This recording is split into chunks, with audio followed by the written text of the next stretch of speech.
জীবনের সুন্দর সুন্দর স্মৃতিগুলো মনে হয় চোখের পলকে আসে, আবার চোখের পলকেই চলে যায়। এই তো কিছুদিন আগেই না আমি ভর্তি হয়েছিলাম আমাদের মেডিকেল কলেজে। এখন আমি পঞ্চম বর্ষের একজন শিক্ষার্থী। আর এই যে বন্ধুগুলো, তাদের হাতও আজ ছাড়ার পথে।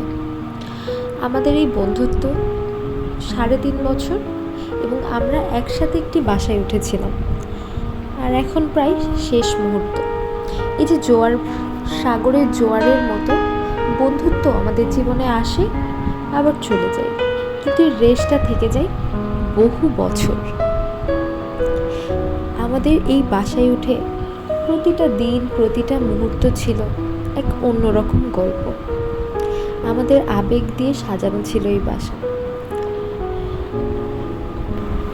পড়াশোনার স্বার্থেই আমরা এই বাসায় উঠেছিলাম, আবার পড়াশোনার স্বার্থে এই বাসা থেকে নেমে যাচ্ছি। কিন্তু এই যে 3.5 বছর এই বাসায় আমরা কি পরিমাণ স্মৃতি তৈরি করেছি সেটা আমরাই জানি। আমাদের প্রত্যেক দিন হাসাহাসি, চাঁদ দেখা, জানালা দিয়ে চন্দ্রবিলাস করা, ছাদে বসে আড্ডা দেয়া, প্রতিটা স্মৃতি যেন সারা জীবন আমাদের মনের মধ্যেই থাকবে। পূজার ছুটি হয়ে যাওয়ার জন্য আমরা খুব শীঘ্রই বাসাটা চেঞ্জ করি এবং সন্ধ্যা পর্যন্ত জিনিসপাতিগুলো হলে আনা নেই। এবং সন্ধ্যার সময় যাওয়ার পথে আমরা একটা মজার জিনিস লক্ষ্য করি।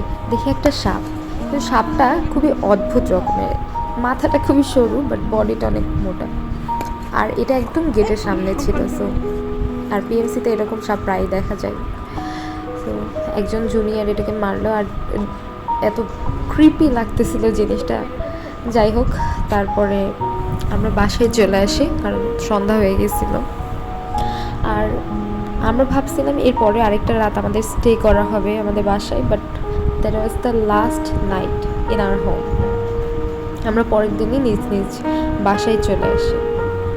আমার রুমের প্রতিটা কোণায় আমি যে ছোটো ছোটো ছবিগুলো আঁকছিলাম, এগুলো যেন এখনও একটা স্মৃতির মতো লাগতেছে।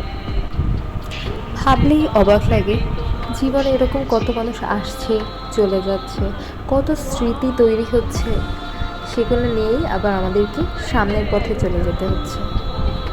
জীবন গতিশীল, এটাই হয়তো জীবনের নিয়ম। হয়তো এদের সাথেই কোথাও কখনো দেখা হবে,